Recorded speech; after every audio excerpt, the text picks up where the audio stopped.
Specific relief act start करते हैं। ज्यादा मैं बोलूंगी नहीं कि ये है वो है, रिकॉर्डेड मैं आपको दे दूंगी, कोई परेशानी वाली इशू इशू नहीं। कितने सेक्शन हैं, कितना चैप्टर है, कैसे हैं, ये सब चीजें हम धीरे धीरे पढ़ेंगे। क्या होता है स्पेसिफिक रिलीफ एक्ट? तो ऐसे समझो, मान लो, छोटी छोटी चीजें समझना स्पेसिफिक रिलीफ एक्ट पढ़ने से पहले। जैसे मानिए कि मैंने मोहन को कहा जाके है ना इसको मार दे, जाके सोहन को मार दे।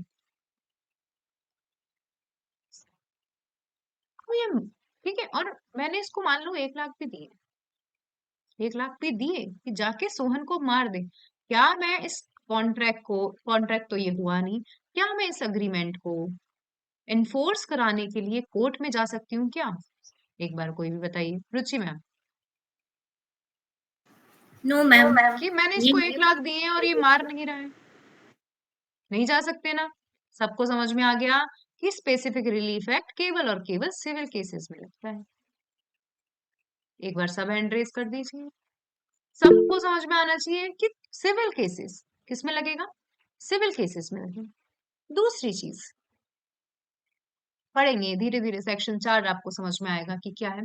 दूसरी चीज, स्पेसिफिक रिलीफ एक्ट क्या एक एग्जॉस्टिव लॉ है? ये क्वेश्चन है। अब क्या होता है एग्जॉस्टिव लॉ? जिसके अंदर सारी बातें लिखी हुई है, जिसके अंदर सब चीजें लिखा हुआ है, जिसके अंदर प्रोसीजर लिखा हुआ है, जिसके अंदर लाइक लाइबिलिटी अराइज हुई है या अधिकार अराइज हुआ है, ये सब लिखा हुआ है, डेफिनेशन लिखी हुई है। तो क्या आपको स्पेसिफिक रिलीफ एक्ट एग्जॉस्टिव नजर आता है? तो समझिए, बिल्कुल भी एग्जॉस्टिव नहीं है। आपको स्पेसिफिक रिलीफ एक्ट के को ध्यान, ये जस्ट एक एडिशनल लॉ है। तो क्या प्रोवाइड कराता है? रिलीफ प्रोवाइड कराता है। किसके लिए करवाता है? मोस्टली कॉन्ट्रैक्ट्स जो कहाँ बनते हैं, कॉन्ट्रैक्ट एक्ट 1872 के तहत। अब समझ में आया? एक बार इसके लिए हैंड रेज कर दीजिए। Is it exhaustive law? आपके एग्जाम में क्वेश्चन आया, अब क्या लिखोगे कि भाई एग्जॉस्टिव लॉ नहीं है, ये जस्ट एक रिलीफ प्रोवाइड करा रहा है। ये क्या प्रोवाइड करा रहा है? ये रिलीफ प्रोवाइड करा रहा है, ये एक तरीके का एग्जॉस्टिव लॉ नहीं। तो बस ये दो कॉमन चीजें आपको पता होनी चाहिए।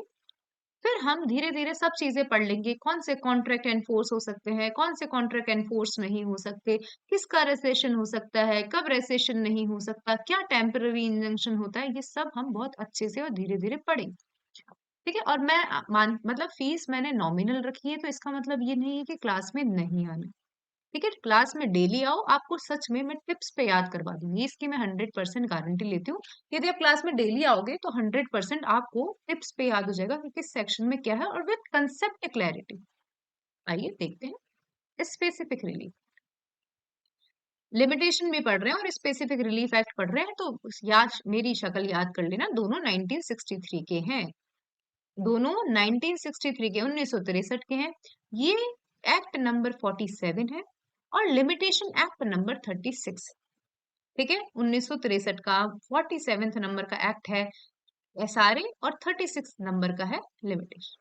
नहीं नहीं है ना एग्जॉस्टिव लॉ, बताया ना अभी कि SRA is not exhaustive law. सब चीजें आपको यहाँ के प्रोसीजर दिखता है, दिखता है क्या प्रोसीजर एसआरए को, कि इसने कॉन्ट्रैक्ट तोड़ दिया तो जाके ये प्रोसीजर कैसे सूट फाइल होगा, ये सब चीजें तो नहीं दिख रही ना।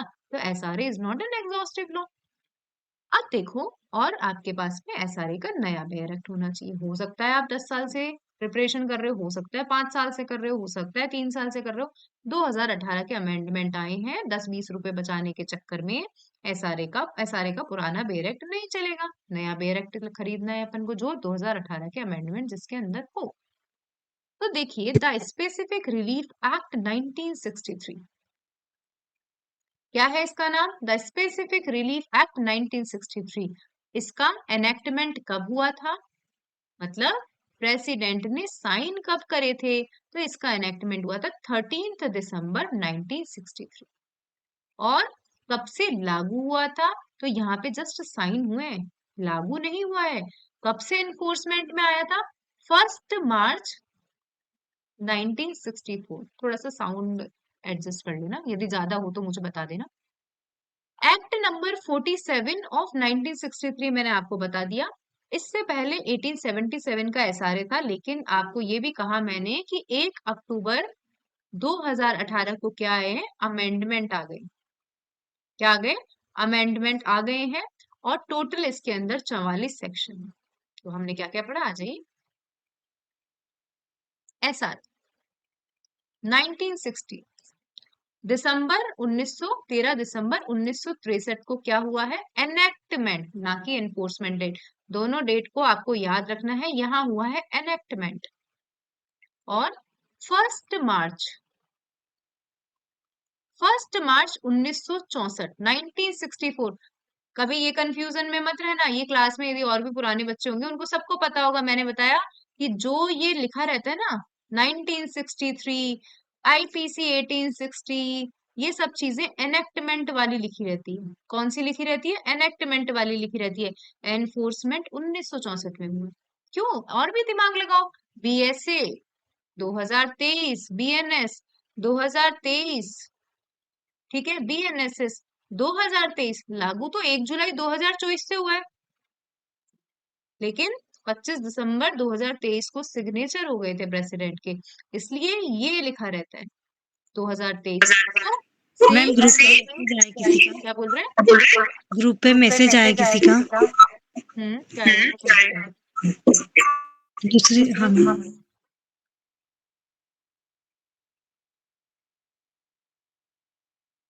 क्या बोलूं इसमें, तो ये तो ज्वाइन कर लो, ओपन मीटिंग है। एक मिनट दीजिएगा मुझे।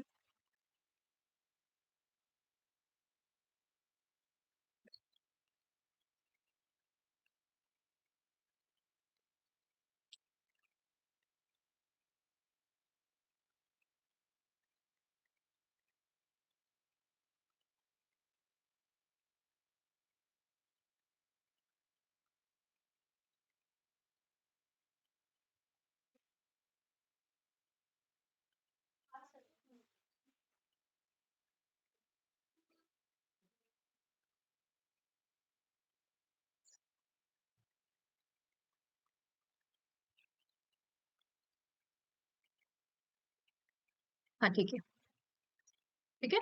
अब देखिए, तो एसआरए 1963 है, 13 दिसंबर 1963 को एनेक्टमेंट हुआ है, 1 मार्च 1964 को एनफोर्समेंट हुआ है।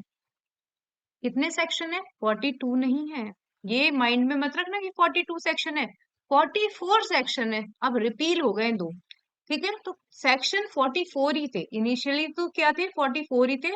दो रिपील हो गए हैं, लेकिन हम इसको बोलेंगे कि 44 सेक्शन है। फिर देखिए, अब पढ़ते हैं इसके एसेंशियल्स, इसके introduction. As name specified of act, this act enumerates that when a person has withdrawn himself from performance of a particular promise or a contract with respect to another person, the aggrieved person is entitled to a relief under the SRA 1963। क्या लिखा हुआ है कि यदि कोई एक व्यक्ति अपने आप को विड्रॉ कर लेता है कॉन्ट्रैक्ट से, कि भाई मैं परफॉर्मेंस नहीं करूंगा। आप लोगों को ज्यादा तेज आवाज आ रही है कि बाहर की, रुचि मैम, ज्यादा तेज आ रही है, नॉर्मली आ रही है, ज्यादा, मैम नॉर्मल है, बहुत ज्यादा डिस्टरबेंस तो नहीं है। मतलब ज्यादा डिस्टरबेंस तो नहीं हो रहा। अभी वो फाग उत्सव वगैरह, फाग उत्सव चल रहा है ना, तो शायद तेज आवाज कर रहे थोड़ी मैम बहुत। हल्का हल्का है, बहुत ठीक स्लो है, है। तो देखिए कैसा लिखा हुआ है कि जैसा कि स्पेसिफाइड है एक्ट में कि यदि कोई व्यक्ति अपने आप को पर्टिकुलर प्रॉमिस या कॉन्ट्रैक्ट से क्या कर लेता है, विड्रॉ कर लेता है, बोलता है मैं नहीं करूंगा, तो अग्रीव्ड पर्सन क्या कर सकता है, स्पेसिफिक रिलीफ एक्ट 1963 के तहत क्या ले सकता है, रिलीफ ले सकता है। अब समझो, मानो कि यहाँ पे है पारुल जैन, और नाम क्या है इस एक्ट का, स्पेसिफिक रिलीफ एक्ट, कि मुझे सोहन से कुछ काम करवाना है।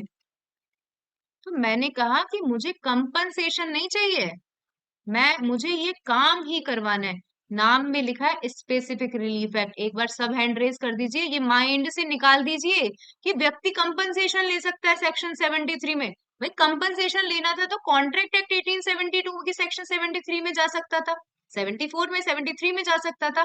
तो वो बोल रहा है कि मुझे कंपनसेशन नहीं चाहिए, मुझे काम चाहिए। ठीक है, मुझे क्या चाहिए, मुझे मेरा काम करवाना है। तो देखो नेक्स्ट साइड क्या लिखा हुआ है, कि in specific relief act 1963 the person does not want compensation but want relief only, but want relief only. फिर अब ऐसा नहीं है, अब समझो पूरे स्पेसिफिक रिलीफ एक्ट में आप देखोगे कोर्ट का डिस्क्रिशन, एक दो जगह छोड़कर मोस्टली आप देखोगे कोर्ट का डिस्क्रिशन, ठीक है। वैसे तो सेक्शन 10 में शैल वर्ड है, शैल वर्ड है, लेकिन इसके कुछ कुछ एक्सेप्शंस भी हैं। तो यहाँ पे ऐसा नहीं है कि आपने जाकर बोल दिया कि सर स्पेसिफिक रिलीफ दो, वहां पे कोर्ट अदर एसेंशियल्स भी देखेगा तभी आपको स्पेसिफिक रिलीफ देगा, अदरवाइज नहीं देगा। It has retrospective effect only, तो आप इस एक केस लॉ के तहत इसे प्रोस्पेक्टिव इफेक्ट भी कर दिया ऑल्सो, मतलब दोनों इफेक्ट है इसके, प्रोस्पेक्टिव भी है क्योंकि ऑल्सो लिखा है, ओनली नहीं लिखा, ऑल्सो लिखा है। तो इस एक्ट का दोनों इफेक्ट है, रेट्रोस्पेक्टिव भी चलता है, प्रोस्पेक्टिव भी चलता है। तो ये कुछ इंपॉर्टेंट क्वेश्चन नहीं है, लेकिन आपको ध्यान रखना है तो रख लो, अदरवाइज कोई जरूरत। This is not an exhaustive law, मैंने क्लास के स्टार्टिंग में ही बता दिया कि ये किसी भी तरीके का एग्जॉस्टिव लॉ नहीं है। इसके प्रियम्बल में क्या लिखा है, an act to define and amend the law relating to certain kinds of specific relief, कि केवल कुछ ही टाइप के स्पेसिफिक रिलीफ से ये क्या करता है, डील करता है। तो और आपने, मैंने बता भी दिया कि इसके साथ में आपको कॉन्ट्रैक्ट एक्ट पढ़ना पड़ेगा, टीपीए देखोगे यदि कहीं कहीं जगह टीपीए वाली चीजें आ गई है तो it is not an exhaustive law. फिर अगेन ये एक, मैंने क्या कहा, कॉम्प्लीमेंट्री लॉ है। आप केवल ऐसे मान लो कि आप केवल स्पेसिफिक रिलीफ एक्ट पढ़ के पास नहीं हो सकते कि भाई हमने पढ़ लिया तो हमें पूरा लॉ आ गया। ये एक तरीके का एडिशनल लॉ है, एक तरीके का कॉम्प्लीमेंट्री लॉ है, और जो किस पे बेस्ड है, इक्विटी और जस्टिस पे बेस्ड है। फिर अगेन एसआरए रिलीफ, क्या एसआरए में आपको कहीं दिखेगा कि यहाँ पे ब्रीच हुआ है इस एक्ट के अंदर, तो नहीं, एसआरए इंडियन कॉन्ट्रैक्ट एक्ट में जो ब्रीच होते हैं ना उसके रिलीफ के लिए काम करता है। तो देखिए, SRA does not provide relief for cause of action arising in this act, ये एक तरीके का कॉम्प्लीमेंट्री लॉ है कि इस एक्ट में कोई इशू अराइज हो रहा है उसके लिए नहीं बात कर रहा है ये, but provides relief for cause of action arise in another act, for example Indian contract act. ठीक है, हमने क्या क्या एसेंशियल पढ़े, सबसे इंपॉर्टेंट एसेंशियल अभी तक हमने ये पढ़ा कि in this the person does not want compensation, he requires the relief, he requires the relief कि मुझे काम करवाओ। और ये जो एसआरए है ये खुद के एक्ट के लिए नहीं कर रहा, मतलब खुद के एक्ट के लिए रिलीफ प्रोवाइड नहीं कर रहा, इसके अंदर कोई आपको ब्रीच व्रीच नहीं दिखेगा। ये कॉम्प्लीमेंट्री लॉ है, दूसरे के जो एक्ट है, दूसरा एक्ट है उसके कॉज ऑफ एक्शन राइज होने के लिए रिलीफ प्रोवाइड कराता है। अब मैम 7 एक बार और रिपीट कर दीजिए प्लीज। समझो, आप यदि एसआरए पढ़ोगे तो एसआरए में कभी आपको ये नहीं दिखेगा कॉज ऑफ एक्शन अराइज हुआ इसने, जैसे मानो यहाँ पे पारुल है और मान लीजिए सामने टीना है, तो पारुल और टीना के बीच में जो कॉन्ट्रैक्ट हुआ है वो कॉन्ट्रैक्ट एक्ट 1872 में हुआ है। ठीक है, अब ब्रीच हुआ ना, और टीना बोल रही है कि भाई मुझे कंपनसेशन नहीं चाहिए, मुझे तो स्पेसिफिक रिलीफ चाहिए। तो ये जो ब्रीच हुआ, स्पेसिफिक रिलीफ का जो ब्रीच हुआ है वो कौन से एक्ट में हुआ है टीना? Indian contract. क्या इस स्पेसिफिक रिलीफ में कोई कॉज ऑफ एक्शन अराइज हुआ क्या? यहाँ तो रिलीफ मिलती है बस, समझ में आया? यहाँ पे अराइज नहीं हुआ, अराइज तो दूसरे दूसरे लॉज में हुआ है, लेकिन उसके लिए रिलीफ हम इस एक्ट में प्रोवाइड करा रहे हैं। आप पढ़ोगे तो समझ में आएगा। SRA does not provide relief from cause of action for cause of action arising in this act, but provides relief for cause of action arise in another act, for example Indian Contract Act 1870। अब होते हैं दो तरीके के relief, एक होता है law भी होते हैं, जजमेंट भी होते हैं, लेकिन आप अभी हम रिलीफ की बात करें तो एक होता है इन पर्सोनम इन रेम। यदि बहुत सारे बच्चे हैं जिनको आता भी होगा और जिनको नहीं भी आता होगा, पर्सनल मतलब पारुल और टीना है ना, केवल रिलीफ जो मिलेगा या तो पारुल को टीना के लिए मिलेगा या टीना को पारुल के लिए मिलेगा। इन पर्सोनम, शक्ल ये दिख रहा है अपन को, पर्सोनम पर्सनल। अपन रिलीफ इन रेम वर्ल्ड के लिए नहीं मांग सकते, मतलब वर्ल्ड के लिए नहीं मांग सकते। आप सेक्शन 4 पढ़ोगे वहां दिखेगा इंडिविजुअल रिलीफ को क्लेम कर सकते हैं अपन। इन रेम मतलब ये क्या है, ये एक तरीके का रिलीफ इन पर्सोनम है। आप लोगों ने सुना होगा जजमेंट इन रेम, कभी सुना है जजमेंट इन रेम, जजमेंट इन पर्सोनम, कि दो तरीके के जजमेंट होते हैं। एक जजमेंट होता है इन पर्सोना। इन पर्सोना क्यों? कि जो जजमेंट केवल दो पार्टीज पे अप्लाई होते हैं, पार्टीज पे। और judgement in rem, judgement in rem section 41 इसका भी एविडेंस एक्ट का होता है ना, जजमेंट इन रेम, जिसके अंदर प्रोबेट, एडमायरलिटी, मैट्रिमोनियल और इंसॉल्वेंसी, ये चार तरीके के जजमेंट, कौन से जजमेंट होते हैं? ये जजमेंट इन रेम होते हैं। जैसे मोहन की, लड़की का नाम याद नहीं आता मुझे, कोई निशा नाम की लड़की थोड़ी है। मोहन की निशा से, मोहन का निशा से डिवोर्स हो गया, मोहन का निशा से डाइवोर्स हो गया। तो ये निशा से डाइवोर्स केवल मोहन और निशा के लिए ही हुआ है? निशा अब अनमैरिड पूरे वर्ल्ड के लिए, मोहन अब अनमैरिड पूरे वर्ल्ड के लिए। तो ये जो मैट्रिमोनियल जजमेंट होते हैं, ये क्या होते हैं? ये जजमेंट इन रेम होते हैं। मतलब इनको तो इफेक्ट कर रहे हैं, साथ में वर्ल्ड को भी इफेक्ट कर रहे हैं। ठीक है, एक बार हैंड रेज करो। Judgement, relief in rem, relief in personam समझ में आया? तो यहाँ पे रिलीफ की बात है, जजमेंट की बात नहीं है। तो ये जो स्पेसिफिक रिलीफ एक्ट है, ये रिलीफ प्रोवाइड कराता है इन पर्सोना, ना कि इन रेम। आइए, the act provides relief in persona not in rem. हम याद भी कर लेंगे, अब ऐसा नहीं है कि जल्दी जल्दी, हम बहुत अच्छे से याद करते हुए जाएंगे कि क्यों, लेकिन अपना बेस क्लियर होना जरूरी है, मतलब कंसेप्ट क्लैरिटी ज्यादा जरूरी है इन कंपैरिजन की। हम चीजों को रटे, क्यों नहीं है रेम, क्यों है पर्सोनम, तो हमें पता होना चाहिए। अब आइए कि अब मैं यहाँ पे गई पारुल, और यहाँ पे मैम, देखो पारुल या टीना है, क्योंकि बात हुई पारुल टीना, पारुल और टीना के बीच में एक कॉन्ट्रैक्ट हुआ था कि टीना पारुल का घर बनाएगी। समझना, पारुल ने टीना को बोला कि मैं तुझे क्या करूंगी, मैं तुझे घर बनाने से पहले 1 लाख रुपए एडवांस दूंगी। बिल्कुल ध्यान से सुनो। अब टीना घर नहीं बना रही है, तो पारुल पहुंची कोर्ट में, किसके लिए?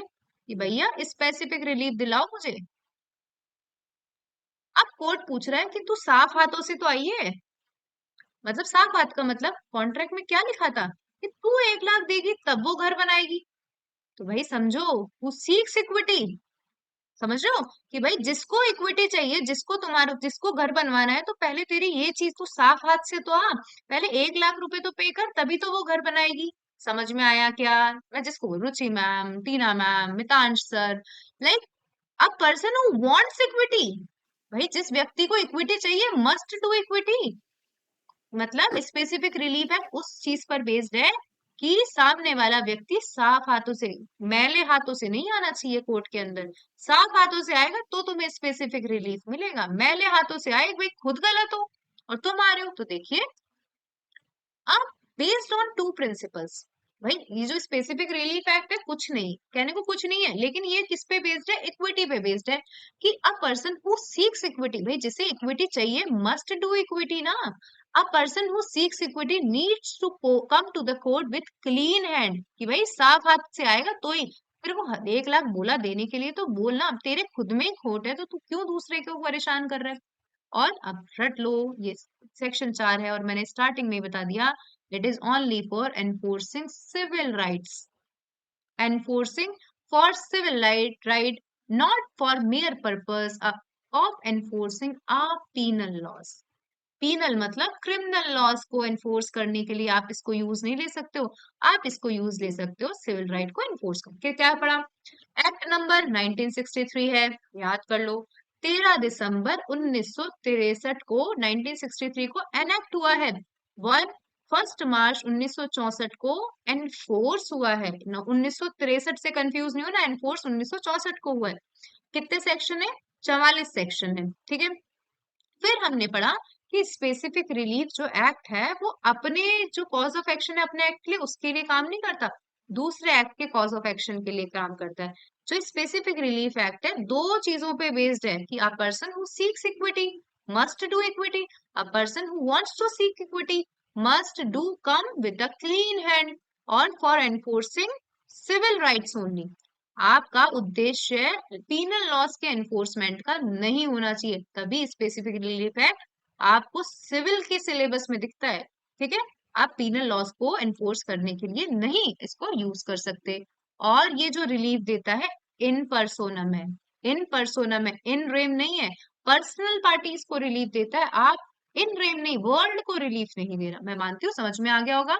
अब आइए प्रियम्बल। मैम, हाँ, इसमें अगर कंपनसेशन नहीं चाहिए, रिलीफ चाहिए, तो इसका मतलब ये है कि वो परफॉर्मेंस के लिए कंपेल करेगा जो परफॉर्मेंस उसने नहीं करी। ये तो इसकी मेन बात तो यही है ना, मतलब ये भी इम्पोर्टेंट है कि इस कंपनसेशन नहीं चाहिए। भाई कंपनसेशन चाहिए होता तो दे रखा है ना, कभी पढ़ा है तुमने Indian contract act, class yes ली है मैम। तुमने, सेक्शन 73, कंपनसेशन, यदि ब्रीच ऑफ कॉन्ट्रैक्ट हो जाता है तो सामने वाले व्यक्ति को कंपनसेशन करने का, लेने का अधिकार है। सेक्शन 73 में जाना तू क्यों आ रहा है सारे में? इसलिए आ रहा है क्योंकि मुझे यहाँ चाहिए परफॉर्मेंस। क्या चाहिए? परफॉर्मेंस। आपको इस पूरे एसआरए में बहुत ही, मैं मानती हूँ 0.5% कहीं शब्द दिख सकता है कंपनसेशन। यहाँ पे सामने वाले व्यक्ति को क्या चाहिए? काम करके दे, मुझे सिर्फ काम चाहिए।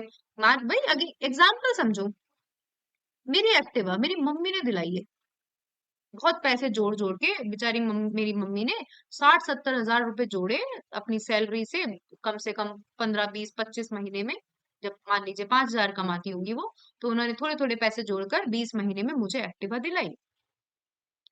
अब क्या होता है, मान लीजिए गरिमा ही है सामने, इसको मैंने एक्टिवा दी और ये बोलती है खो गई, टूट गई मान लो।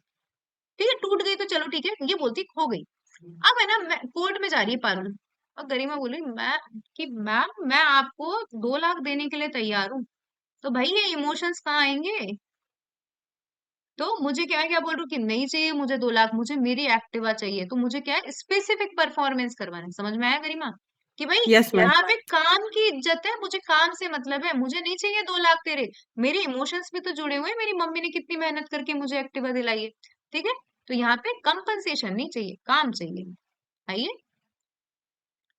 मैंने आपको पहले ही बता दिया ये एक तरीके का एग्जॉस्टिव लॉ नहीं है। यहाँ पे लिखा रहता है प्रियम्बल में certain type of relief, certain type of relief. ठीक है, तो an act to define and amend the law relating to certain kinds of relief, specific relief, ये केवल certain kinds of specific relief को ये डिफाइन करता है, और जो लॉ बनाए थे पुराने जमाने में उनको अमेंड करता है।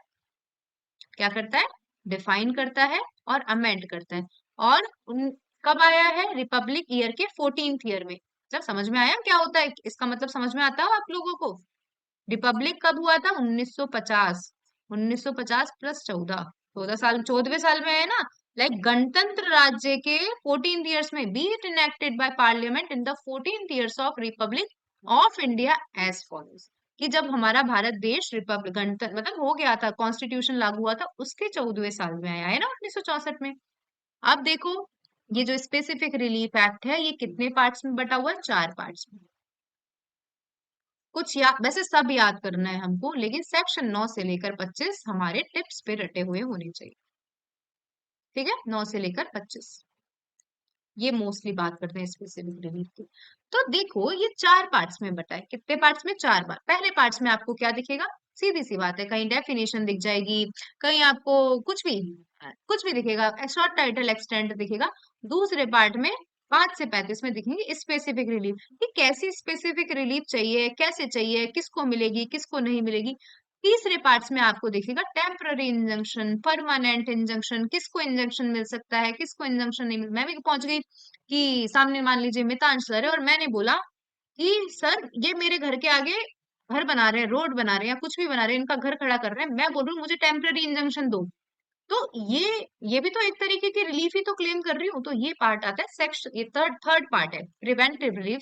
And the fourth part is repealed, repeal हो चुका है, जो मैं रट रट के चिल्ला चिल्ला के बोलती कि 44 सेक्शन थे और 2 रिपील। पहला पार्ट प्रिलिमिनरी, दूसरा पार्ट स्पेसिफिक परफॉर्मेंस जो बहुत इंपॉर्टेंट है, तीसरा पार्ट प्रिवेंटिव रिलीफ, कि ये घर बना रहा है, इनको रोक दो, इनको प्रिवेंट कर दो कि ये मेरे घर के आगे घर नहीं बनाए, मतलब मेरे जो घर की हाइट है उससे ज्यादा घर नहीं बनाए। तो it is called preventive relief. एक बार याद रखोगे, हैंड रेज करो, अभी यहां तक ही पढ़ा है कि इसके कितने पार्ट्स है? 3 parts, preliminary, second one is specific relief, third one is preventive relief, and fourth one is repealed। अब आइए, अब ये जो ये अपन चलो धीरे धीरे पढ़ते जाएंगे आगे। अब आते हैं हम पार्ट 1 प्रिलिमिनरी। तो पार्ट 1 प्रिलिमिनरी क्या है? Part 1 is preliminary. क्या लिखा होगा? शॉर्ट टाइटल एक्सटेंट लिखा होगा और सेकंड नंबर पे लिखी होगी डेफिनेशन। ठीक है, 3 4 5। तो आपको याद रखना इसमें 4 सेक्शन, इस पार्ट के अंदर 4 सेक्शन है, क्योंकि 5 से 35 रटवा दिया है मैंने आपको। 5 से 35 में क्या है? 5 से 35 में स्पेसिफिक रिलीफ। स्पेसिफिक रिलीफ 5 से स्टार्ट हो रही है, तो 1 से 4। तो this acts may be called specific relief act 1963। इसका शॉर्ट टाइटल क्या है? इसे क्या कहा जाएगा? एसआरए 1963 कहा जाएगा। ये संपूर्ण भारत पर अप्लाई होगा और ये फोर्स में जब आएगा जब सेंट्रल गवर्नमेंट नोटिफिकेशन निकाल देगी। ठीक है, तो कुछ खास नहीं है। अब आते हैं section 2, one of the most important section. SRA का सबसे इंपॉर्टेंट सेक्शन है सेक्शन 2, क्योंकि बच्चों को डेफिनेशन याद नहीं होगी। सेटलमेंट की डेफिनेशन याद नहीं होगी, ऑब्लिगेशन की डेफिनेशन याद नहीं होगी, और खूब सारी ट्रस्ट की वगैरह की आएगी, वो याद नहीं होती। तो देखो ऑब्लिगेशन, समझो ऑब्लिगेशन। तो ऑब्लिगेशन कुड भी, मुझे घर में मेरी मम्मी ने कहा कि घर के बर्तन मांज देना, एनफोर्स कराने के लिए थोड़ी पहुंच जाएगी कोर्ट में कि नहीं मांजे, नहीं इन्होंने क्लीन किए, भाई क्लीन कर। तो समझो ऑब्लिगेशन इज अ ड्यूटी। याद रखना, ये ऐसे अजीब अजीब से एग्जाम्पल देने का थोड़ा सा तरीका होता है कि क्यों दे रही हूँ, ऐसे क्यों बोल रही हूँ। तो ड्यूटी, लेकिन which is enforceable by law. समझ रहे हो कि ये इसकी, इसका दायित्व है, ये इसका वो क्या है? ऑब्लिगेशन है। बट ऑब्लिगेशन क्या है? एनफोर्सेबल बाय लॉ होना चाहिए, एवं ही नहीं लिखा। Definition number 1, obligation includes, obligation का मतलब ऑब्लिगेशन तो है but includes every duty enforceable by law. ठीक है, obligation includes every duty enforceable by law. इसका एक्सप्लेनेशन देखते हैं आज के। समझो कि एक चीज समझना, कभी टॉर्ट का नाम सुना होगा? मतलब मुझे ज्यादा जानकारी नहीं टॉर्ट के बारे में, क्योंकि मैंने कभी पढ़ा नहीं है टॉर्ट, लेकिन मुझे पता है कि भाई ठीक है, कुछ ब्रीच हो जाता है, फिर कुछ कंपनसेशन दिया जाता है, इतना मुझे जितना नॉलेज है। ठीक है कि, है ना? तो इन्होंने बोला, जैसे मान लीजिए अगेन पारुल है और सामने जैसे जो मुझे भावना मैम दिख रही है अभी, भावना मैम है। ये जो स्पेसिफिक रिलीफ है, इसका मतलब ये नहीं है कि केवल कॉन्ट्रैक्ट से अराइज हो सकता है। जैसे मान लीजिए कि भावना मैम ने कुछ गलत कर दिया है, लाइक इन्होंने है ना, मतलब इन्होंने मेरी अंगूठी उठा के फेंक दी। क्या फेंक दी? मेरी अंगूठी उठा के फेंक दी। इंजुरियस इन एडिनम ऐसा कुछ होता है ना टॉर्ट में, मैंने कभी नहीं पढ़ा तो सॉरी, मुझे ज्यादा आइडिया नहीं है। तो इन्होंने मेरी अंगूठी उठा के फेंक दी, तो यहाँ पे भी स्पेसिफिक रिलीफ क्लेम किया जा सकता है। समझो, हम दोनों ने क्या कॉन्ट्रैक्ट किया? क्या कुछ किया? क्या हम लोगों ने कॉन्ट्रैक्ट नहीं किया ना? तो समझो इसका एक्सप्लेनेशन अब समझ में आएगा कि it is not necessary that obligation could arise through contract only, कि ऐसा जरूरी नहीं है कि जो ऑब्लिगेशन है वो केवल और केवल कॉन्ट्रैक्ट से अराइज। ठीक है, it can be through law of tort. एक बार हैंड रेज कर दीजिए, डेफिनेशन याद रहेगी आप सभी को। ऑब्लिगेशन देखो, ऑब्लिगेशन इंक्लूड्स, ये इंक्लूसिव डेफिनेशन है।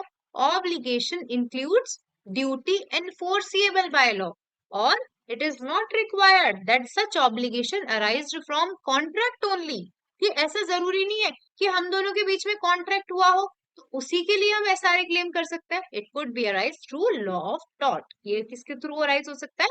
लॉ ऑफ टॉर्ट के थ्रू अराइज हो सकता है। आप सेकंड डेफिनेशन से पहले नीचे के देख लेते हैं, ये कठिन है थोड़ी। ट्रस्ट का सेम मतलब है जो इंडियन ट्रस्ट एक्ट 1882 में। ट्रस्टी का मतलब कौन होता है? जो ट्रस्ट की प्रॉपर्टी को होल्ड करता है। और जो डिफाइन यहाँ नहीं किए गए शब्द जो लिखे हैं और यहाँ डिफाइन नहीं किए गए, वो कहाँ से लोगे? कॉन्ट्रैक्ट से लोगे। तो इस डेफिनेशन, इस सेक्शन में 5 डेफिनेशन है। तो first one is obligation, second one is settlement, the third one is trust, the fourth one is trustee, and fifth one शब्द जो यहाँ डिफाइन नहीं किए। तो ऑफकोर्स दिख रहा है कि फर्स्ट और सेकंड हमारी इंपॉर्टेंट है। अब आज सेटलमेंट देखो, क्या होता है सेटलमेंट। यदि आप लोग डेफिनेशन में नहीं पढ़ो तो सेटलमेंट क्या होता है समझो, कि कुछ प्रॉपर्टी या इमूवेबल प्रॉपर्टी, इसी मोस्टली हम जो सेटलमेंट शब्द देखते हैं, हम यही तो देखते हैं कि इसने इसको 1 लाख दे दी कि चल ठीक है काम सेटल कर, या हम ये देखेंगे कि लाइक ये प्रॉपर्टी लाइक कोर्ट क्या करेगी कि ये मान लीजिए खुशबू है और पारुल है, तो पारुल ऐसे बोल देगी कोर्ट कि पारुल ये प्रॉपर्टी खुशबू को देगी। यही 2 तरीके के सेटलमेंट ही देख रहे हैं हम यहाँ तक। अभी हम और कुछ देखते हैं क्या? और क्या देखते हो आप सेटलमेंट में? यही देखते हो, ठीक है, यही देखते हो आप सेटलमेंट में। तो सेटलमेंट का जो शब्द है उसको देखो। अब देखो, जैसे कहा कि पारुल खुशबू को प्रॉपर्टी देगी, ठीक है। तो क्या हो रहा है यहाँ पे, जो इंटरेस्ट है, पारुल का इंटरेस्ट है, वो खुशबू में क्या हो रहा है? खुशबू में सक्सीड हो रहा है। क्या हो रहा है? सक्सीड हो रहा है। समझ में आया क्या? माइंड में बस एक चीज याद रख लो, सेटलमेंट में इंटरेस्ट निकलते हैं, इंटरेस्ट जाते हैं, क्योंकि डेफिनेशन थोड़ा बनाना मुश्किल है। तो देखो मैंने बहुत अच्छे से इसको डेफिनेशन को बहुत एक्सप्लेन करके लिखा हुआ है। सेटलमेंट मीन्स, अब जैसे कैसे कैसे देखिए, हो सकता है कैसे कैसे देगी। मैंने क्या कहा कि पारुल खुशबू को क्या देगी? प्रॉपर्टी देगी। समझना, यहाँ पे मोहन होता, पारुल नहीं मरेगी, क्योंकि पारुल को नहीं मारेंगे हम। मोहन है, मोहन है, और मोहन, मान लीजिए मोहन मर गया, मोहन मर गया और सोहन को इंटरेस्ट मिल गया, तो ये किसी को सेटलमेंट लग रहा है क्या गरिमा? No ma'am. सेटलमेंट नहीं लग रहा ना, ये तो उसको इंटरेस्ट मिला, तो यहाँ भी इंटरेस्ट है, मिला है ना, यहाँ भी इंटरेस्ट। लेकिन आपको दिखने में सेटलमेंट सा दिख रहा है क्या? कुछ सेटलमेंट नहीं, बेटा इसको तो मिल गया, अपने आप मिल गया। तो आप देखोगे इंटरेस्ट, लेकिन ऐसा इंटरेस्ट जो विल और कोडिसिल का नहीं, वसीयत का नहीं। तो देखो, सेटलमेंट एक ऐसा इंस्ट्रूमेंट है, सेटलमेंट एक ऐसा इंस्ट्रूमेंट है, मतलब ऐसा इंस्ट्रूमेंट है जो विल और कोडिसिल नहीं है। ये आपका प्री का क्वेश्चन बन सकता है, क्योंकि लोगों का यही था कि मैम प्री के हिसाब से पढ़ाओगी कि मेंस के हिसाब। भाई मैं पूरे अच्छे, मतलब जो मैक्सिमम क्वेश्चन आ सकते हैं ना, वो सब करवा दूंगी। और आप ये क्वेश्चन ये पढ़ लो मेरे से और एमसीक्यू निकाल लो, ठीक है। अभी रुको, शांति रखो। सेटलमेंट का मतलब इंस्ट्रूमेंट है, यहाँ पे किसी तरीके का इंस्ट्रूमेंट। ऑफकोर्स यहाँ पे टेस्टामेंट्री इंस्ट्रूमेंट को तो मना कर दिया ना, ये कर दिया विल कोडिसिल को, मितांश कर दिया ना, कर दिया ना। ये टेस्टामेंट्री इंस्ट्रूमेंट्स को तो माना। समझ में आई? टेस्टामेंट, एक 2 तरीके के इंस्ट्रूमेंट होते हैं, एक होते हैं टेस्टामेंट्री और एक होते हैं नॉन टेस्टामेंट्री, ठीक है। टेस्टामेंट्री मरने के बाद जाते हैं, नॉन टेस्टामेंट्री जिसपे टीपी अप्लाई होता है। तो यहाँ पे लिख दिया कोई ऐसा इंस्ट्रूमेंट जो विल और कोडिसिल नहीं है, तो विल और कोडिसिल नहीं है, तो कोई एक ऐसा इंस्ट्रूमेंट समझो, ध्यान समझो कि कोई इंस्ट्रूमेंट है। भावना मैम कुछ बोल रहे हैं?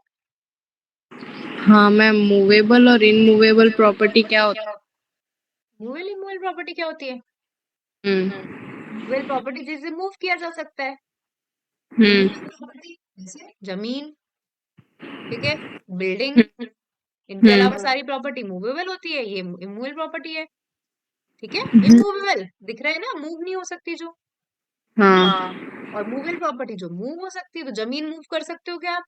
बिल्डिंग नहीं। मूव कर सकते हो, तो वो इमूवेबल प्रॉपर्टी है, और बाकी सारी मूवेबल प्रॉपर्टी होती है। तो देखिए क्या लिखा है कि सेटलमेंट मीन्स, एक बार माइक ऑफ करो। सेटलमेंट मीन्स एन इंस्ट्रूमेंट, लेकिन जो विल और कोडिसिल नहीं है। जो क्या नहीं है?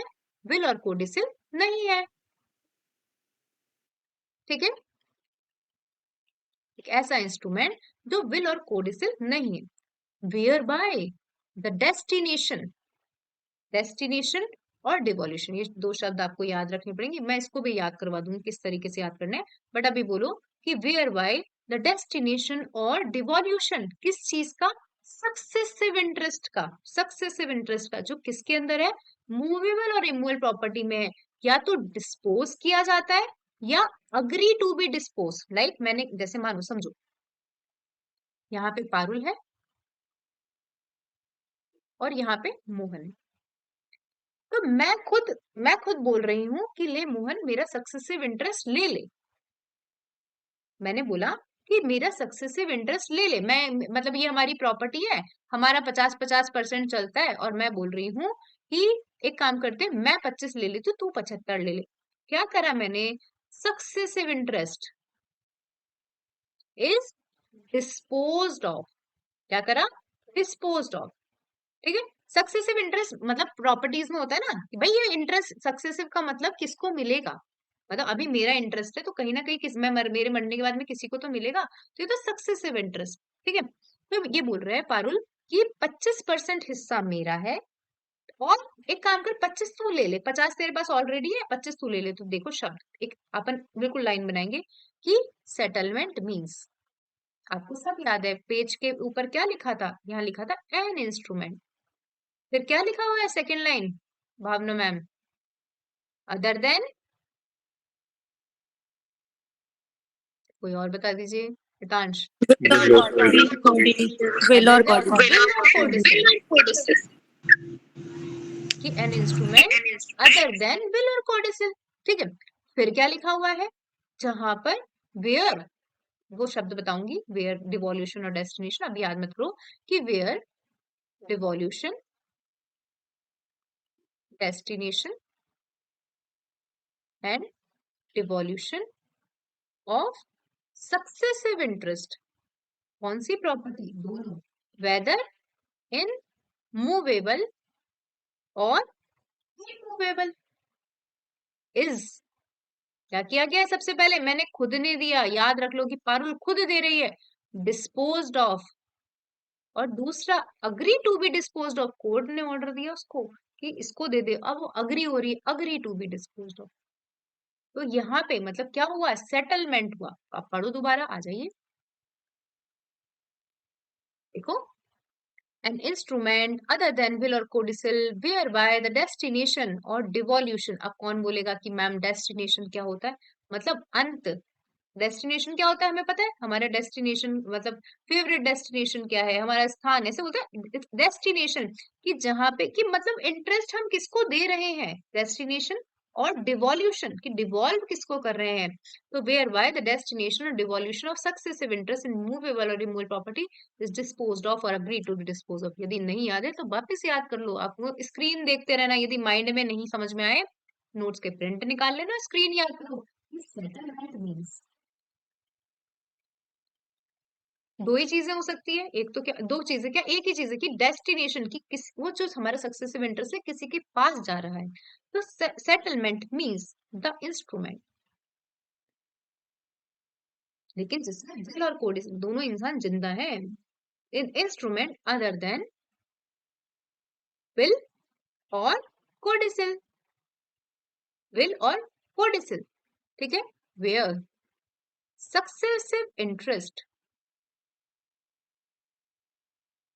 ठीक है, डेस्टिनेशन, या यहाँ पे दूसरे शब्द देखो कि वेयर, पहले उन्होंने वो लिख दिया कि where by the destination, whereby the destination or devolution of successive interest, बस मेरी शक्ल याद रखना, यहाँ पे पारुल थी, यहाँ मोहन था, उसने 50-50% था, तो ये जो सक्सेसिव इंटरेस्ट है उसने क्या कर दिया, सक्सेसिव इंटरेस्ट प्रॉपर्टी का, तो सक्सेसिव इंटरेस्ट इन मूवेबल और इमूवेबल प्रॉपर्टी, ठीक है, इज, या तो खुद ने दे दिया डिस्पोज्ड ऑफ, और अग्री टू भी डिस्पोज्ड ऑफ। एक बार हैंड रेस करो, स्क्रीन देखो और याद करो, 4 बार माइंड में पढ़ोगे अपने आप याद हो जाती है। देखो चीजें याद करना इजी है, ऐसी बात नहीं है, आप पढ़ोगे तो सब याद हो जाएगा। देखो ये स्क्रीन है, आराम से देखो और इसको याद करो। मैं आपको 7:45 हो रहे ना, 7:49 का टाइम दे रही हूँ, 4 मिनट का, इसको देखो और पेन कॉपी लेकर बैठना, नहीं बैठोगे तो आपको याद नहीं होगी चीज, पेन और एक अच्छा कॉपी लेकर बैठो तभी याद होगी।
हेलो। यस मैम, आवाज आ रही क्या? बताएं। यस मैम, अब आई है। बोल ही नहीं रही थी मैं तो। Okay ma'am. मैंने ये डेफिनेशन याद करने के लिए बोला सेटलमेंट की, ठीक है, याद कर लो।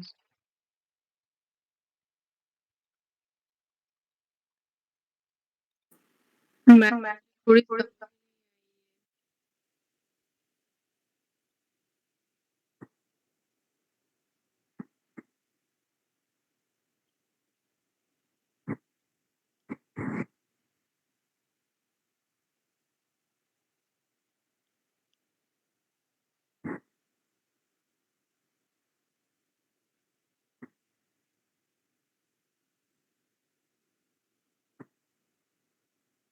मैं- हाँ भावना मैम, आप कुछ बोल रहे हैं?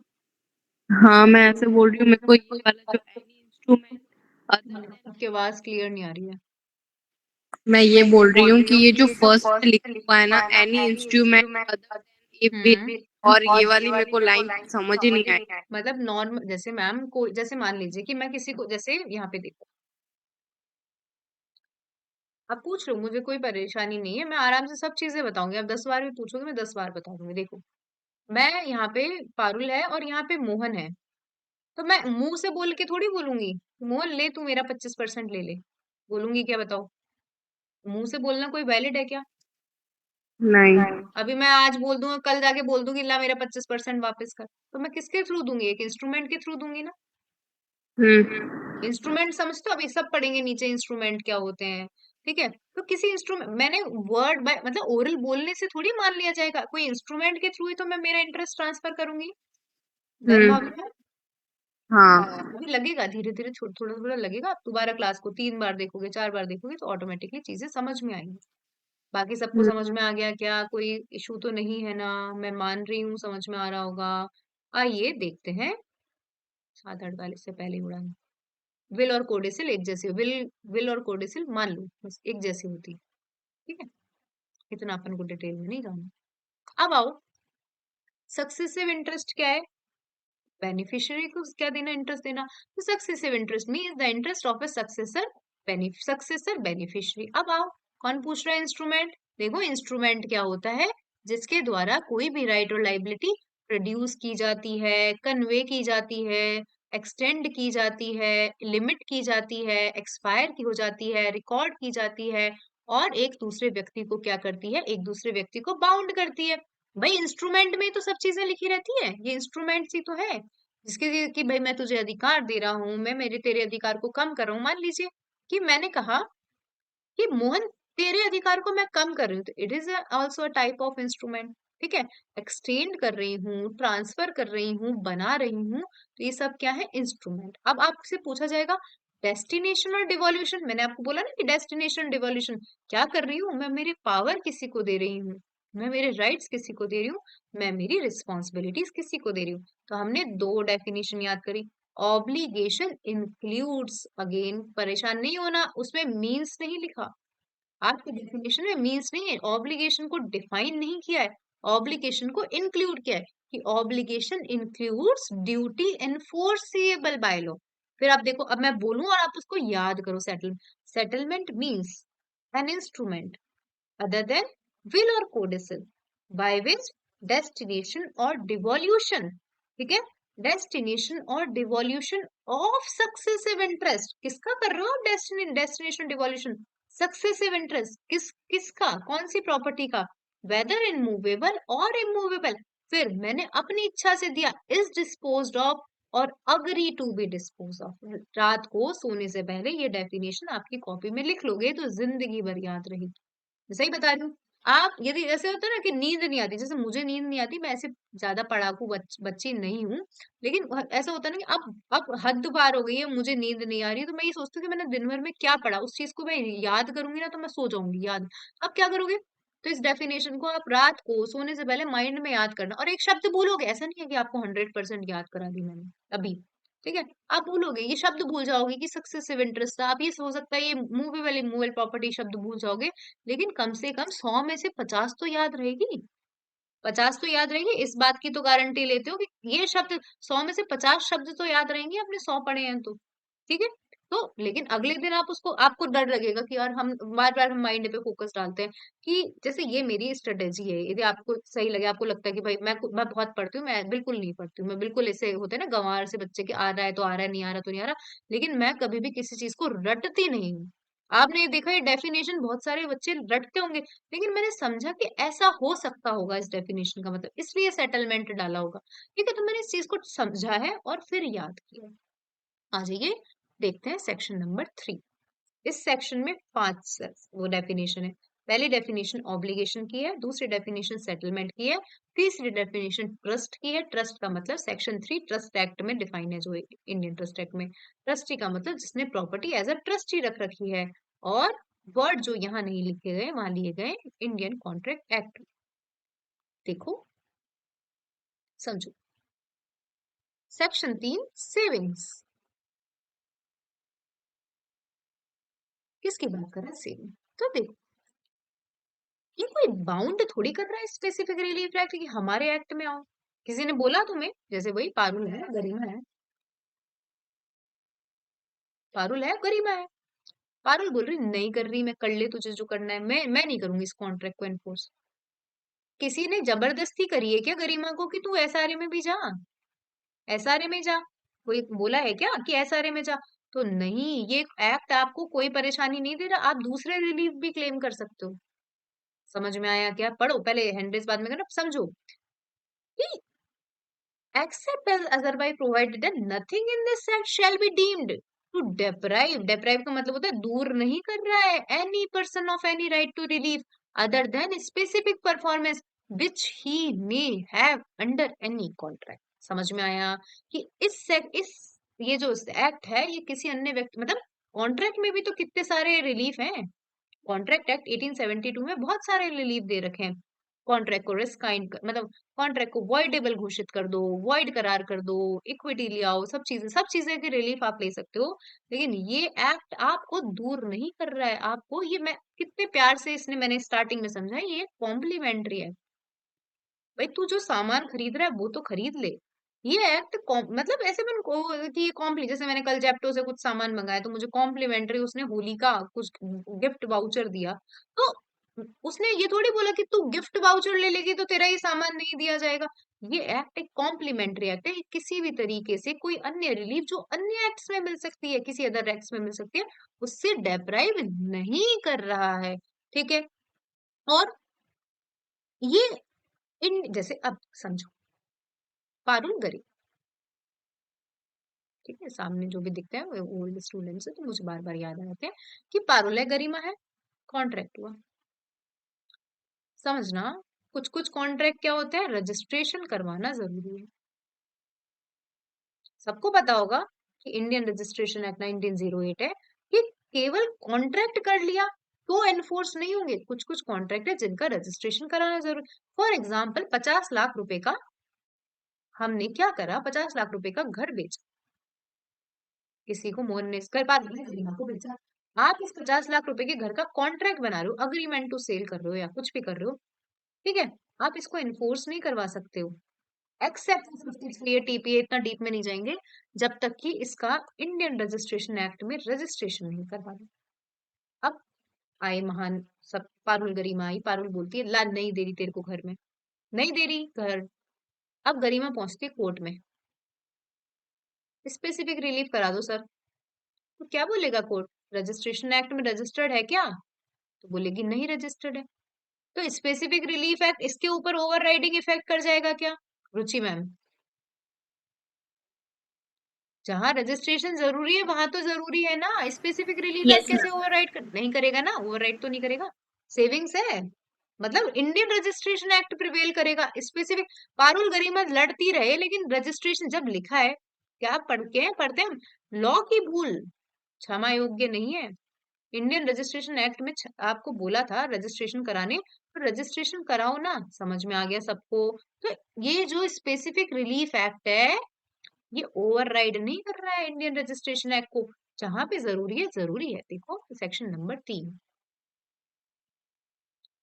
Nothing in this act, nothing in this act मतलब nothing in this act shall be deemed, किसी भी तरीके से नहीं समझा जाएगा ये डेक की भाई दूसरे की रिलीफ को खींचना वीचना नहीं समझा जाएगा, डेप्राइव नहीं कर रहा। Nothing in this act shall be deemed to deprive any person of any right to relief other than specific performance which he may have under any contract, कि आपने यदि स्पेसिफिक परफॉर्मेंस ले लिया तो इसका मतलब ये नहीं आप अधिक दूसरे अधिकारों से वंचित हो गए, क्या हो गए, वंचित हो गए। और दूसरा कि इस एक्ट को, ये एक्ट किसको इफेक्ट नहीं कर रहा, इंडियन रजिस्ट्रेशन एक्ट के ऑपरेशन को अफेक्ट नहीं कर रहा है। तो क्या लिखा हुआ है, ये मैंने पॉइंट्स बना दिए कि SRA is an addition relief only, additional relief है। एसआरए एक एग्जॉस्टिव नहीं है, मैंने कितनी बार बोल दिया ये एडिशनल रिलीफ है, ये आपको एडिशनल रिलीफ प्रोवाइड कर रहा है। और as referred in clause V where registration necessary under Indian registration act there registration necessary, आप जाकर ये नहीं बोल सकते कि ला भाई एसआरए 1963 में लिखा है कि मुझे स्पेसिफिक रिलीफ मिलेगा, कोर्ट बोलेगा कि ला दिखा रजिस्ट्रेशन एक्ट। एक बार सेक्शन 3 के लिए हैंड रेस कर दीजिए, समझ में आ गया हो तो आ गया होगा, परेशान नहीं होना है। मैम कुछ डॉक्यूमेंट में यदि रजिस्ट्रेशन रिक्वायर्ड नहीं, like section 9 of TPA oral transfer में। उसमें आप लेकर आ सकते हो। Hello ma'am. अरे तो जिसमें जिसमें नहीं लिखा होगा उसमें तो आ ही सकता है ना, यहाँ तो केवल उसकी बात हो रही है जिसमें रजिस्ट्रेशन रिक्वायर्ड है, वहां नहीं ला सकते और आपने नहीं करवाया तो, समझ गए। जैसे ओरल ट्रांसफर की बात कर रहे हो ना सेक्शन 9 में, ओरल और रिटन ट्रांसफर जहाँ पे वो जरूरी नहीं है रजिस्ट्रेशन, समझ रहे हो, तो वहां पे आप लेकर आ सकते हो स्पेसिफिक रिलीफ एक्ट। लेकिन ऐसे बहुत सारी जगह है, जैसे जैसे गिफ्ट दिया मान लीजिए, तो गिफ्ट का रजिस्ट्रेशन होना is mandatory, gift is also a contract. तो आप ऐसे थोड़ी बोलोगे कि सर इसने तो मुझे गिफ्ट दिया था, इसको एनफोर्स करवा पाओ, इसको एनफोर्स कराओ, क्यों कराओ, तो कोर्ट बोलेगा कि ना दिखा गिफ्ट का रजिस्ट्रेशन हो रखा है क्या, समझ में आया। भाई जहां रजिस्ट्रेशन जरूरी नहीं है वहां आप एसआरए ले लो, लेकिन जहां रजिस्ट्रेशन जरूरी है वहां एसआरए तभी मिलेगा जहां रजिस्ट्रेशन करवाया हो, उसको अफेक्ट नहीं करेगा, इंडियन रजिस्ट्रेशन एक्ट को अफेक्ट नहीं। सबको समझ में आ गया क्या, जो जो दिख रहे हैं मुझे, प्रतीक सर, जो भी नए student, Ruchi ma'am, Imran sir, Hariom sir, दो खुशबू मैम दिख रही है मेरे को, ठीक है, सौम्या मैम, टीना, टीना मैम आपको समझ में आया ना, जी मैम। खुद ही सोचो, जैसे खुद सोचो, समझो कि यहाँ पारुल है और यहाँ पे टीना है। पारुल और जैसे मान लीजिए पारुल से कोई क्लास लेती है टीना, अब ठीक है क्लास लेती है, तो उसके रूल्स रेगुलेशन में लिखा है कि क्या, रूल्स रेगुलेशन में क्या लिखा हुआ है कि यदि 5 दिन के अंदर, मतलब 5 दिन की डेमो लो, 5 दिन की डेमो लो, और यदि नहीं समझ में आए तो जाकर हमारे रिसेप्शनिस्ट को बताओ कि समझ में नहीं आया, तब रिसेप्शनिस्ट आपको क्या करेगा, फीस वापस करेगा। पहले समझ में रीजन बताओ कि क्यों, क्या हुआ, कैसी चीजें हैं, जल्दी जल्दी पढ़ाती हैं। अब है ना, आप डायरेक्ट टीना बोलती है पारुल से, या कोर्ट चली जाती है टीना कि ये मेरे पैसे वापस नहीं कर रही, तो भाई लिखा हुआ है ना पहले कि पहले जाके रिसेप्शन, जब आपके जब टर्म्स एंड कंडीशन थी, कॉन्ट्रैक्ट था, उसमें लिखा हुआ था कि पहले जाके रिसेप्शनिस्ट को बताओ, तभी तो वापस करेगी ना। तो अब जब यहाँ पे मान लीजिए इंडियन रजिस्ट्रेशन एक्ट में लिखा है कि इस चीज का रजिस्ट्रेशन जरूरी है, कोर्ट क्या बोलेगा कि पहले रजिस्ट्रेशन कराओ तभी तो आप स्पेसिफिक रिलीफ ले सकते हो। समझ में आया टीना मैम? जी मैम। ठीक है, आइए 8 बज गए, की क्लास स्टार्ट हो गई, आइए देखते हैं। अब आइए सेक्शन 4, 4 तक ही पढ़ेंगे, बहुत ज्यादा ही है। सेक्शन 4 जो हम ऑलरेडी पढ़ चुके हैं कि ये जो क्या है, ये जो रिलीफ है, ये जो रिलीफ है केवल और केवल इंडिविजुअल, क्यों इंडिविजुअल, क्योंकि ये रिलीफ इन पर्सोना है। क्लास के स्टार्टिंग में हमने याद करा कि क्या है, ये रिलीफ इन पर्सोना है, तो ये जो रिलीफ है केवल और केवल एनफोर्सिंग इंडिविजुअल सिविल राइट्स, रट लो, इंडिविजुअल सिविल राइट्स के लिए ही आप एनफोर्स मतलब ग्रांट की जा सकती है, not for enforcing penal laws. आप क्रिमिनल लॉज के एनफोर्समेंट के लिए इसे क्या नहीं कर सकते, स्पेसिफिक रिलीफ को क्लेम नहीं कर सकते हो। तो specific relief can be granted only for the purpose of enforcing individual civil rights and not for the mere purpose of enforcing a penal laws. देखो वापस मैंने बहुत अच्छे से एक्सप्लेन किया कि सेक्शन 4 में लिखा है कि जो स्पेसिफिक रिलीफ है वो एक सिविल रेमेडी है। प्लेंटिफ को बताना पड़ेगा कि मेरा एक इसमें अधिकार है, इंडिविजुअल सिविल राइट है ना, मेरा अधिकार है। The word mayor significance means, ये शब्द लिखा है, क्या नाम है इस सेक्शन का, कि specific relief can be granted, क्या लिखा है सेक्शन 4, आपसे पूछा गया, only for enforcing individual civil right, ये लिखा है सेक्शन में, not for enforcing criminal laws. लेकिन ये अधूरी है, अभी इसमें एक शब्द है, मेयर शब्द दिखेगा आपको, आप देखते हैं मेयर एक्ट में।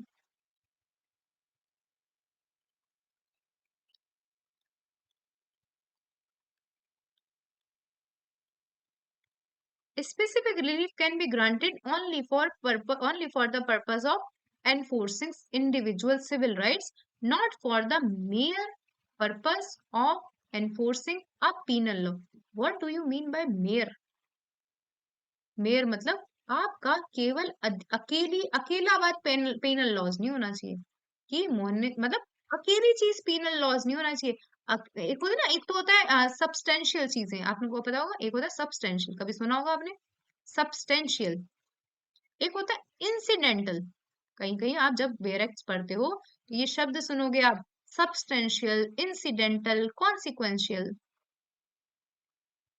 तो इसने बोला कि ये जो पीनल लॉज है ये सब्सटेंशियल नहीं होना चाहिए। मैम समझ में नहीं आ रहा क्या बोले जा रहे हो। समझो कि कोई पीनल लॉज है, कोई पीनल लॉज है उसमें, या कोई मान लीजिए कोई सिविल लॉ है, मतलब सिविल के आप एनफोर्समेंट में जा रहे हो, उसमें 90% चीजें सिविल है, और ये 99% चीजें सिविल है, और 1% क्रिमिनल है। मान लीजिए थोड़ी सी हर्ट वर्ट भी हो गया था, तो क्या आप स्पेसिफिक रिलीफ क्लेम नहीं कर सकते क्या? मतलब 99% तो प्रॉपर्टी की बात है, और उस प्रॉपर्टी के दौरान मान लीजिए पारुल और मोहन में लड़ाई वड़ाई हो गई थी, थोड़ी बहुत हर्ट वर्ट हो गया था, तो ये पीनल हिस्सा है ना, हर्ट हुआ है तो पीनल हिस्सा है। तो ये बोल रहा है कि आपका 100% चीजें पीनल नहीं होनी चाहिए, लेकिन इंसिडेंटल पीनल हो जाए तो चल जाएगा। समझ रहे हो? समझ में आया? प्रतीक सर, हरिओम सर, टीना मैम, जो भी। अभी भी नहीं समझ में आया तो आपको एग्जाम्पल दिखेगा, क्योंकि मेयर वर्ड लिखा हुआ है। मेयर मतलब कि आपका 100% पीनल नहीं होना चाहिए। यदि बाय चांस कुछ छोटी मोटी चीज पीनल हो गई, क्रिमिनल हो गई, तो चलता है, लेकिन 100% आपका पीनल हुआ तो नहीं चलता है। तो देखिए इसके, अच्छा इसमें आते हैं, the word mayor, the word mayor, बहुत अच्छे नोट्स हैं स्पेसिफिक रिलीफ एक्ट के, सच बता रही हूँ कि ये सबसे पहले नोट्स थे, मतलब आप ये टाइप नोट्स देती थी ना मैं, सबसे पहला नोट्स था जो मैंने एसआरए का बनाया था। बहुत मेरी आत्मा सी डाल दी है मैंने इस नोट्स में, कि सब चीजें लिख दूं, किसी को कोई इशू नहीं हो, बाद में समझ में सब आए, कंसेप्ट क्लैरिटी हो। कि the word mayor signifies that the enforcement of a penal law must not be the sole object of the relief sought। एक बार हैंड रेज करो इस लाइन के लिए, जिसको नहीं समझ में आया माइक ऑन करते, कि आपका पेनल लॉ सोल ऑब्जेक्ट नहीं होना चाहिए। हाँ बताओ टीना मैम।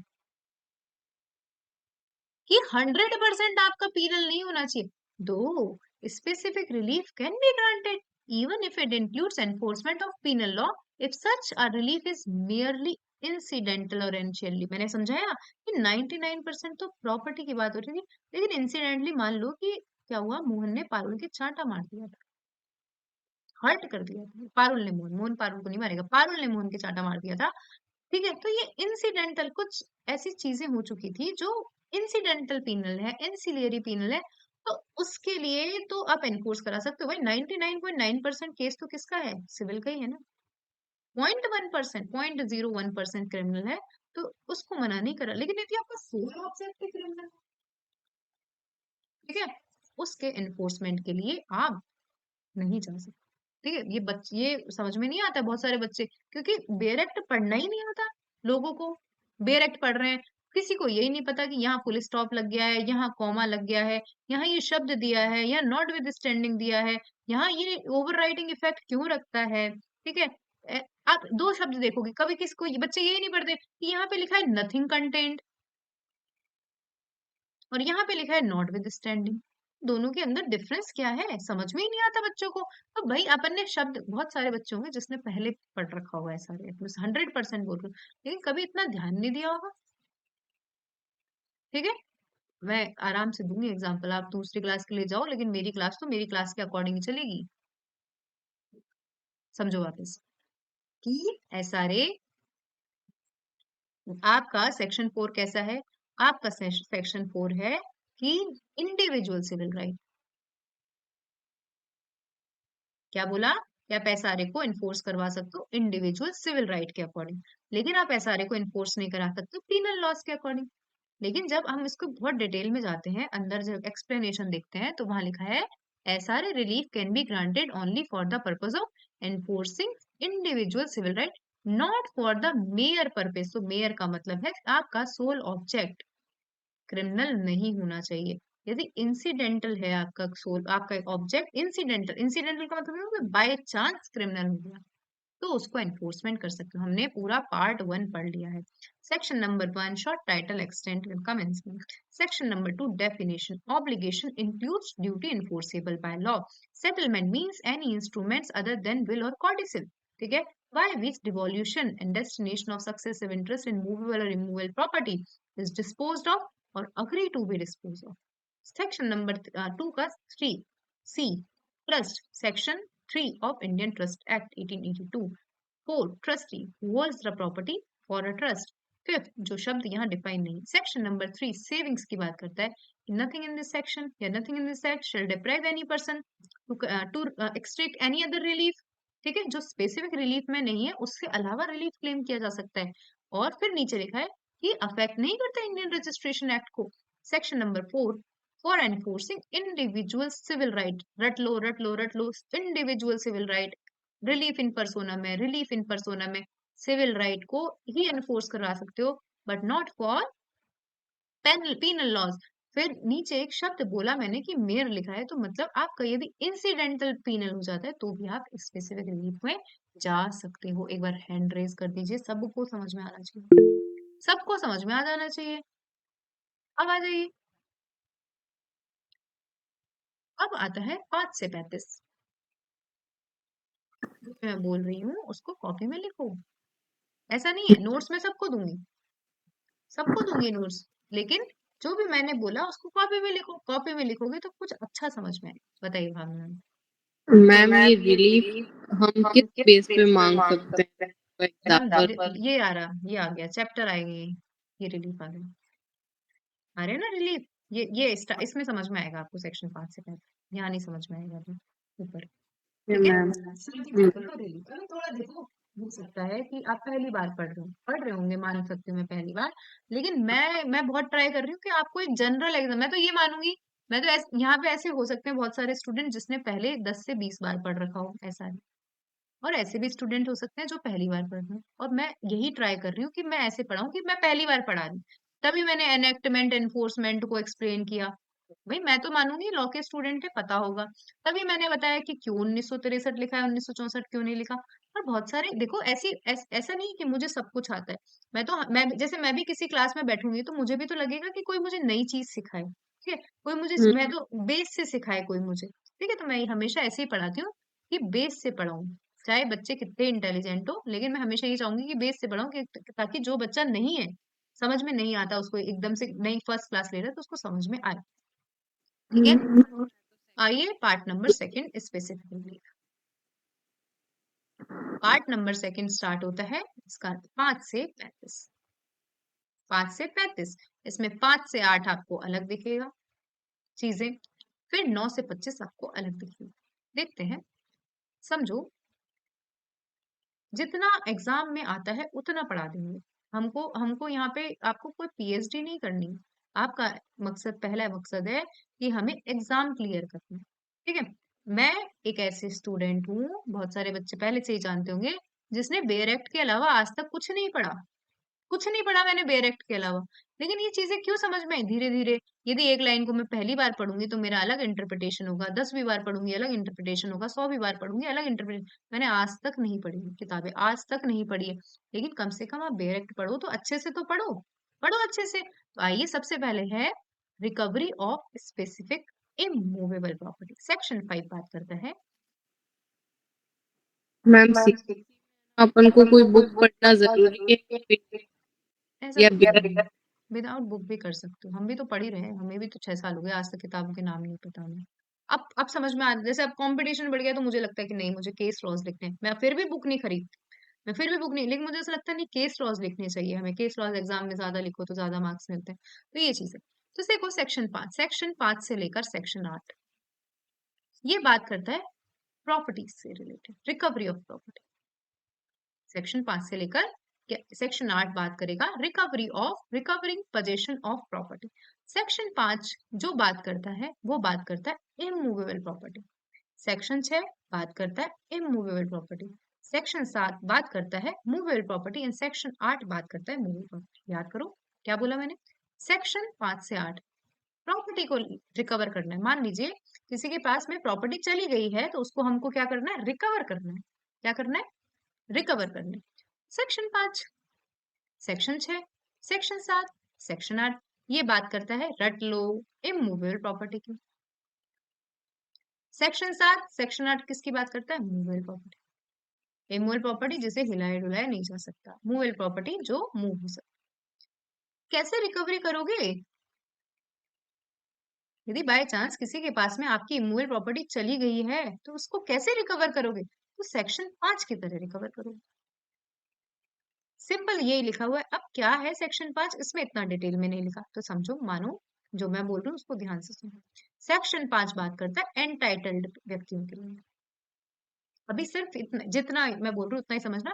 एंटाइटल्ड व्यक्तियों के लिए मतलब किसकी बात करता है, ओनर वाले व्यक्तियों के लिए। ओनर पारुल जैन ओनर है इस प्रॉपर्टी की, ओनर नाम, इसके नाम से प्रॉपर्टी रुचि के पास चली जाती है, रुचि से इसको प्रॉपर्टी रिकवर करनी है, कौन से सेक्शन में जाएगी, सेक्शन 5। ठीक है, अगेन बहुत डिटेल है लेकिन अभी आप इतना ही समझो कहां से इसके लिए जरूरी है, ओनरशिप ओनरशिप ओनरशिप सेक्शन 5 के लिए। सेक्शन 6 पारुल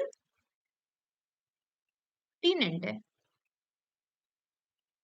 पारुल टीनेंट है मतलब इसके पास क्या है, पजेशन।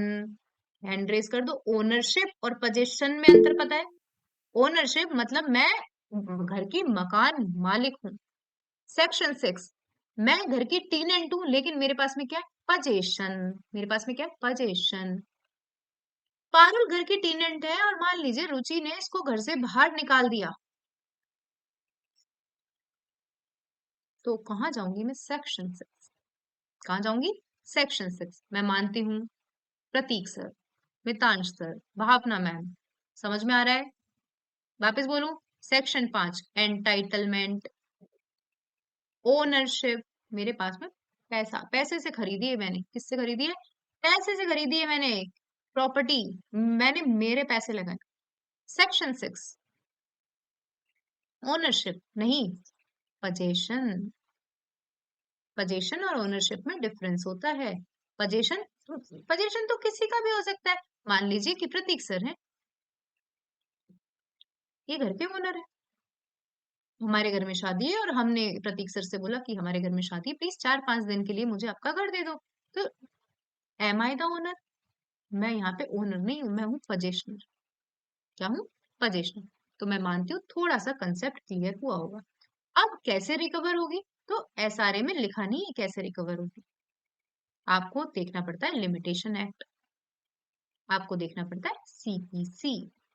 मैंने क्या बोला, एसआरए कोई प्रोसीजरल लॉ नहीं है, यहाँ पे कोई प्रोसीजर बताया है क्या, यहाँ पे जस्ट ये बोला है कि प्रतीक ने पारुल से घर ले लिया तो पारुल कोर्ट जा सकती है।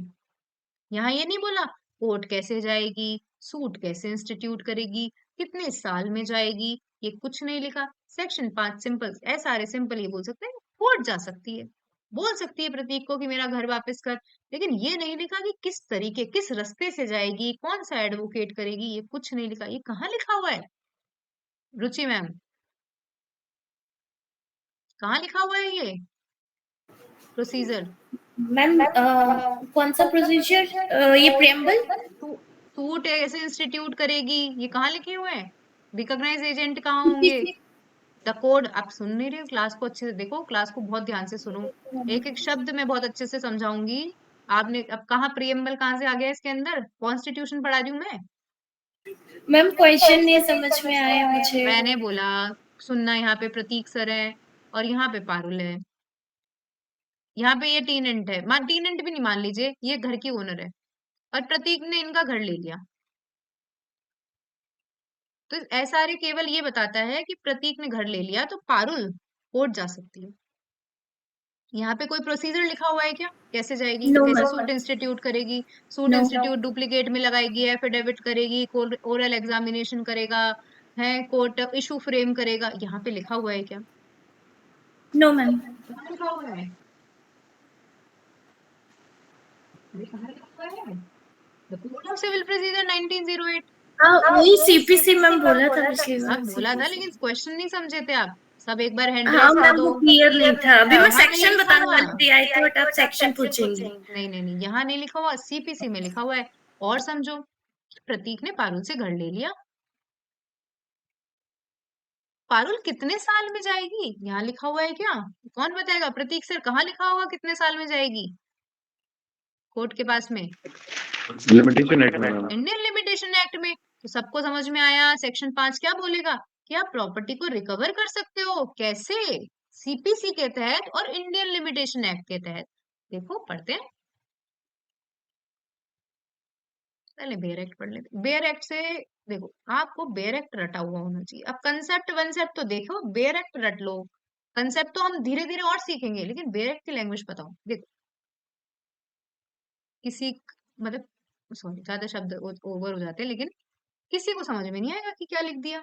सेक्शन 5 में लिखा तो है इन्होंने कुछ, अ पर्सन एंटाइटल्ड, रट लोगे क्या, सब रट लोगे, इमरान सर, भावना मैम, यहाँ शब्द है एंटाइटल्ड, ठीक है, एंटाइटल्ड, एंटाइटल्ड मतलब व्यक्ति के पास टाइटल है, the person entitled to the position of specific immovable property may recover it in the manner provided by CPC 1908। और वो लिमिटेशन तो बात की बात। आइए नोट्स देखते हैं,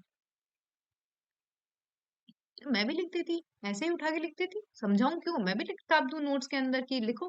तो a person entitled to the position of specific immovable property may recover it in the manner provided by the CPC 1908। The अब कहाँ लिखा हुआ है, इनका मैनर कहाँ लिखा हुआ है, कितने साल में, तो जो इमूवेबल प्रॉपर्टी को रिकवर करने का टाइम होता है, घर पे बैठ के सोएगी नहीं, 12 साल के अंदर कोर्ट में चली जाना है। The period of limitation under section 5 is 12 years from the date of disposition. जब से घर से निकाला तब से 12 साल के अंदर कहाँ पहुंचना है, कोर्ट में पहुंचना है। कहीं पे लिखा हुआ था क्या, यहाँ पे कहीं नहीं लिखा हुआ था, लेकिन आपको अगेन कॉमन सेंस होना चाहिए, हर जगह लिमिटेशन का लॉ अप्लाई होता है। लिमिटेशन के अंदर 12 साल है इमूवेबल प्रॉपर्टी को रिकवर करने का, और मूवेबल प्रॉपर्टी को शायद सेक्शन 68 या 64 65 में 3 साल दे रखा है। द सोल, क्यों, the soul of section 5 is title, that is, a person having title can claim recovery of possession under section 5. The soul of the section is entitled. The soul of this section is title. जिस व्यक्ति के पास में title है वो और वो केवल section 5 में जा सकता है। But entitled person can recover the possession only by restoring due process of law. It states that suit for the possession must be filed having regards to the provision of CPC. जो content है CPC में, as mentioned only applies to immovable property. रटवा दिया था class के starting में, 5 और 6 immovable property, 7 और 8 movable property। समझ में आ गया क्या सेक्शन 5? सेक्शन 5 क्या बोलता है कि जो आप इमूवेबल प्रॉपर्टी को रिकवर करोगे, a person who is entitled to recover immovable property can recover in the procedure mention in the CPC 1908। फिर हमने बोला कि the limitation period is 12 year, कि 12 साल है, लिखा हुआ नहीं है इस सेक्शन में, लेकिन आप सबको पता होना चाहिए कि रिकवरी ऑफ इमूवेबल प्रॉपर्टी का जो टाइम पीरियड है वो 12 साल है। कितना टाइम है, 12 साल। और प्रोसीजर सीपीसी में कंटेंट है, और the sole word here is titled. Only the person entitled to recover the property can claim under section 6(5). ठीक है, सेक्शन 6 एक थोड़ा बड़ा सेक्शन है, इसको अपन कल पढ़ते हैं, ठीक है, अच्छा सेक्शन है, सेक्शन 6 मेंस में आता है। तो जो चीज मेंस में आती है उसको हम अभी, क्योंकि 8 से 9 मिनट का टाइम बच रहा है, तो 8 से 9 मिनट में मैं नहीं कंप्लीट कर पाऊंगी। सेक्शन 64-65, हाँ ठीक है, मैं गलत बोल रही हूँ। इमूवेबल प्रॉपर्टी का दे रखा होगा सेक्शन 64-65। इसका क्या है फिर? इसका कौन सा है? लाइक इमूवेबल प्रॉपर्टी का 3 इयर्स टाइम भी रखा है। कौन सा सेक्शन है? 91, 93, ठीक है, आप सही बोले। 64-65 में इमूवेबल प्रॉपर्टी को रिकवर करने का दे, ठीक है। बाकी आई होप आपको क्लास समझ में आई होगी, नहीं समझ में भी आई तो भी रिकॉर्डेड देख लेना, ठीक है। अगेन मेरा मकसद ये इतनी सी फीस में देखो कुछ नहीं होता है, मुझे क्या है, ठीक है, 499 रुपए में मैं आपको दोनों सब्जेक्ट पढ़ाऊंगी, लेकिन मैं चाह रही हूँ कि पढ़े ना बच्चे, समझ में तो आए चीजों को, कंसेप्ट क्लैरिटी हो, ठीक है। तो समझ में भी नहीं आए तो आप मुझे कॉल कर लेना, मैं मैसेज कर दूंगी, नहीं समझ में, मैं फीस भी रिफंड कर दूंगी, लो जिसको नहीं समझ में आई फीस रिफंड, सुन लो मेरी से, ठीक है। Thank you so much. Thank you ma'am. Thank you, ma'am. Thank you.